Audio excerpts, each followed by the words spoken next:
आज इधर जैसे ही तीनों प्राणी काशी के लिए चल देते हैं, बीच मार्ग में पहुंचे हैं। श्री सुखदेव जी कहते हैं राजन परीक्षित, जैसे बीच मार्ग में पहुंचे हैं रोहिताश बेटा, देखिए अब कोई बात नहीं करेगा, बस थोड़ी देर की बात है, शांति से बैठे सभी माता बहनें। जैसे ही मार्ग में जा रहे हैं, बेटा रोहितास जो कभी गोदी से नहीं उतरा था, एक पिता के धर्म के खातिर, सत्य के खातिर काशी के लिए बिकने के लिए जा रहा है। बीच मार्ग में पहुंचा तो बेटा प्यास के कारण व्याकुल था, जमीन पर गिर पड़ा है। छलिया विश्वामित्र कहने लगे, तारा इसे पानी पिला दे, यदि ये बच्चा मर गया तो मेरे 60 बार सोने की दक्षिणा कैसे अदा होगी। तो भैया उसी वक्त क्या हुआ, रानी के आंखों में आंसू आ गए, रो के बोली, महाराज चिंता मत करो। रानी बेटा तब बोल उठे, आप तो विप्रवर ज्ञानी हैं, पानी की यहाँ जरूरत क्या, हम खुद ही पानी पानी है। विश्वास शांति सुख शयन मान, ऋणधारी लेख नहीं सकते, पानी पीना तो दूर रहा, पानी को देख नहीं सकते। मैं जब तक आपकी 60 बार सोने की दक्षिणा अदा नहीं होगी, मैं पानी पीना तो दूर रहा है, मैं इसे देख भी नहीं सकते हैं। कहते हैं भैया आज तीनों प्राणी चलने लगे हैं बिकने के लिए काशी में।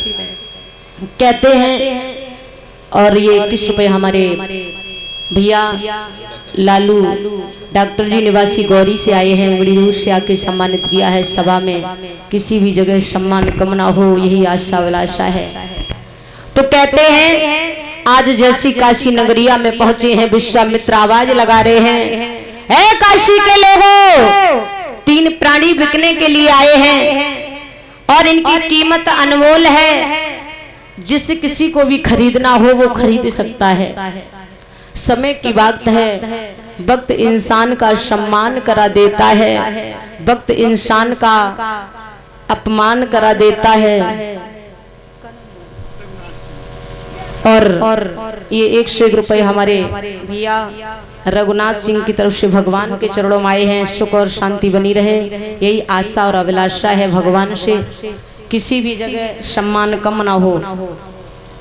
श्री सुखदेव जी कहते हैं राजन परीक्षित, जैसी काशी में आवाज लगाई है तो इधर आज सबसे पहले एक वेश्या आई है और तारा को खरीदने के लिए। तो वेश्या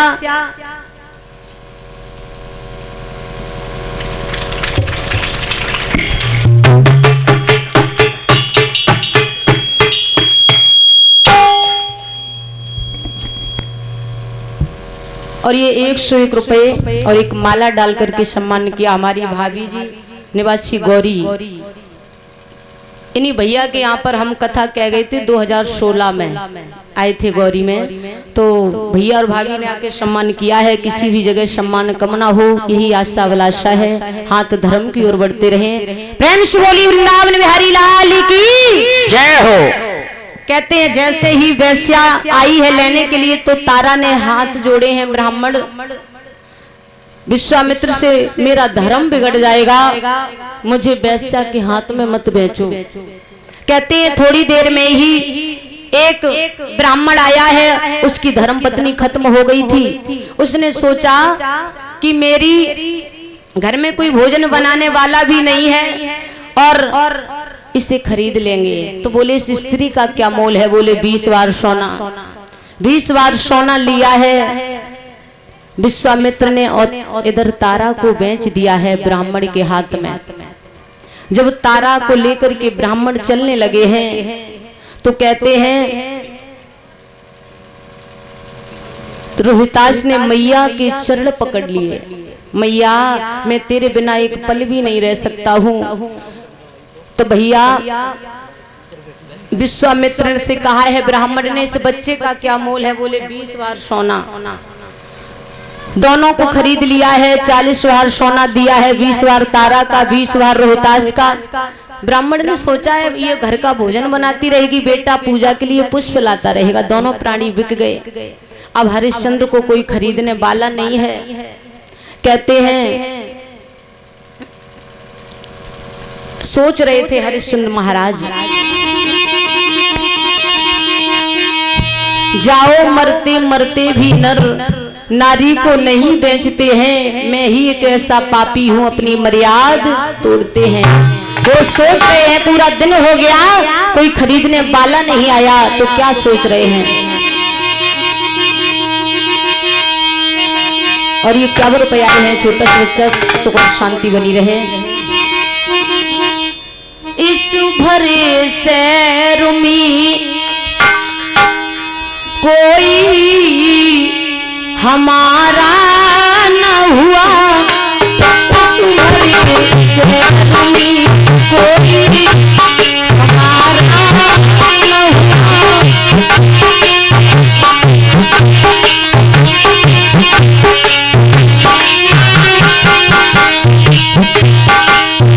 आज हरिश्चंद्र सोचने लगे हैं, अरे परमात्मा गैर को गैर की अपनों का सहारा न हुआ, गैर को गैर की अपनों का सहारा न हुआ।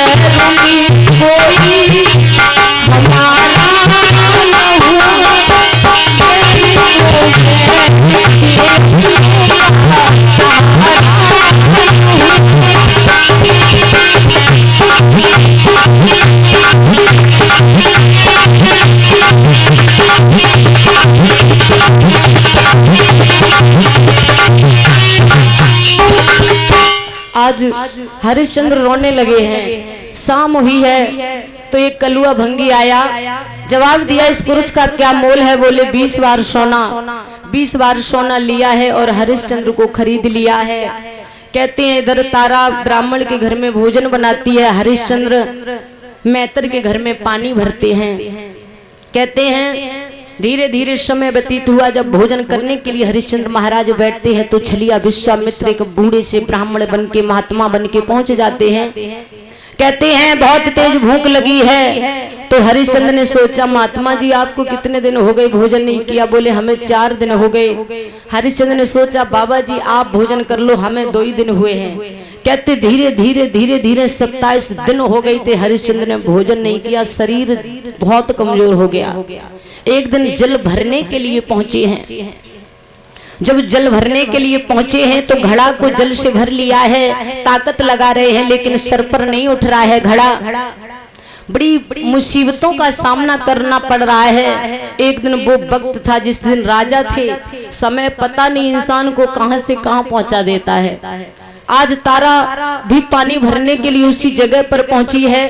तो हरिश्चंद्र बोले हैं तारा मेरे घड़ा में थोड़ा सहारा लगा दो, मेरा घड़ा सर पर उठ जाए, बहुत कमजोर है, घड़ा नहीं उठा पा रहे।